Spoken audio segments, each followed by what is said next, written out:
ఒక suspense thriller ని తలపిస్తున్నాయి తమిళనాడు రాజకీయాలు. రసవత్తరంగా మారాయి కొత్త ప్రభుత్వం ఏర్పాటుకు సంబంధించిన ఆ కార్యక్రమం. రెండుగా చీలిపోయింది అన్నా డిఎంకే. పళనిస్వామి తీరుపై మాజీ మంత్రి షణ్ముగం చాలా తీవ్ర అసంతృప్తితో ఉన్నట్టు తెలుస్తుంది. 27 మంది ఎమ్మెల్యేలతో మాజీ మంత్రి షణ్ముగం తిరుగుబాటు చేస్తున్నారా?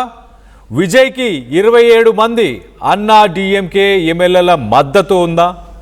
ప్రస్తుతానికి 27 మంది ఎమ్మెల్యేలతోని టీవీకేలో షణ్ముగం చేరబోతున్నారు అంటూ వార్తలు వస్తున్నాయి.